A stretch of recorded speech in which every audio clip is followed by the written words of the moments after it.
Hola, mi nombre es Alejandra Quintero y en este video vamos a hablar sobre ecuaciones y gráficas de estadística descriptiva. Empezamos cómo editar ecuaciones en Excel. Para editar ecuaciones en Excel, primero se debe usar el editor de ecuaciones de Microsoft y seguir los siguientes pasos.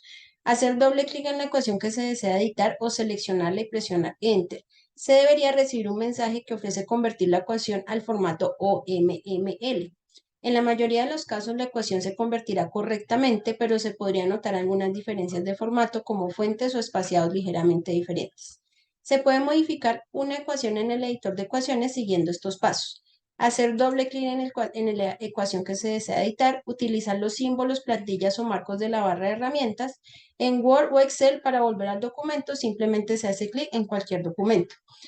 Por ejemplo, supongamos que se tiene una ecuación en Excel que dice x a la 2 más 2x más 1 y se desea editar en el editor de ecuaciones. Se hace doble clic en la ecuación y se abre el editor de ecuaciones. Luego se puede modificar usando las herramientas disponibles en la barra de herramientas de ecuación, como cambiar los exponentes o añadir símbolos matemáticos. Después de realizar las ediciones necesarias, se debe volver a documento de Excel con las modificaciones aplicadas en la ecuación. ¿Cómo identificar una variable que interviene en un estudio?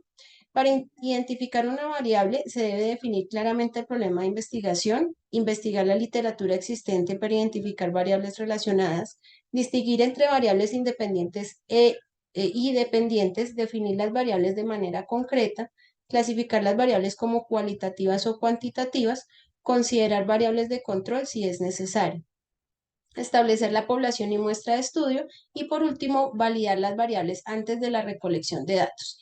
Los tipos de variables en una investigación pueden variar en función de su nivel de operatividad, su relación con otras variables y el tipo de escala que se utiliza para medirlas. Una tabla de frecuencia es una forma adicional de resumir información de datos. En ella se registran cuántas veces se repiten los diferentes valores de estos datos. Para construir una tabla de distribución de frecuencia, primero determinamos los intervalos en función del rango de los valores de datos, asegurándonos de que sean de igual tamaño y no se superpongan. Se crea una columna para los intervalos, en otra columna se cuenta cuántas veces aparece un valor de datos en cada uno, y en la última columna se debe agregar las marcas de conteo para determinar los resultados de frecuencia, como se muestra en esta tabla. ¿Cómo se interpretan las frecuencias mayores que y menores que? Las frecuencias mayores que y menores que se interpretan a través de un gráfico llamado polígono de frecuencias acumuladas u ojiva. En este gráfico se puede observar cuántos datos se encuentran por encima o por debajo de un valor específico.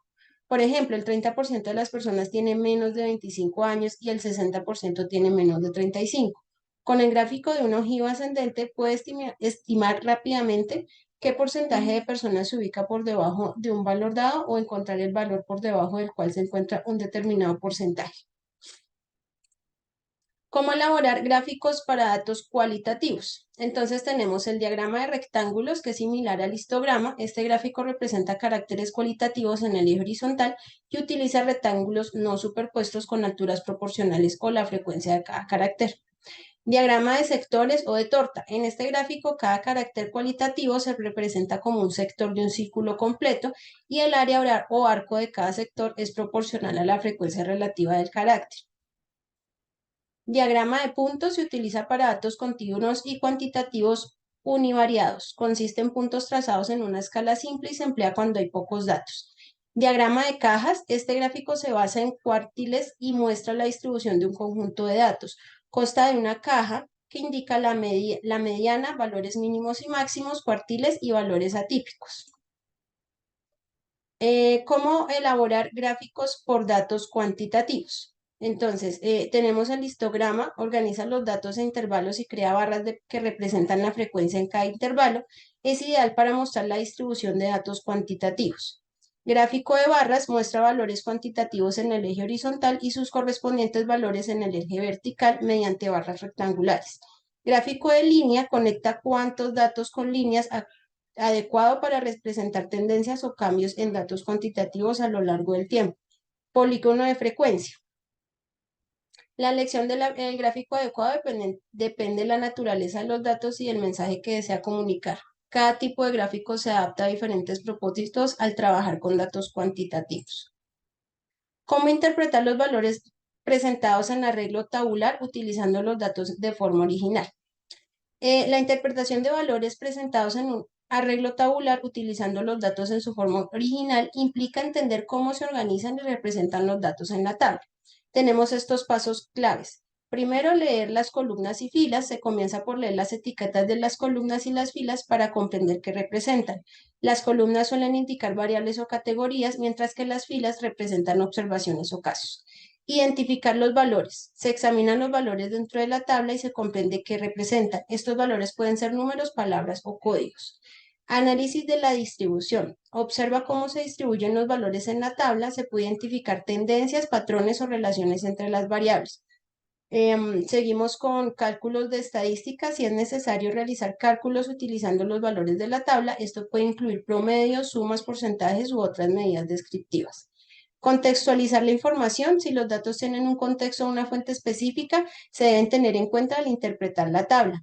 Considerar limitaciones. Se reconocen las limitaciones de los datos en la tabla como posibles sesgos, datos faltantes o errores. Estas limitaciones pueden afectar la interpretación.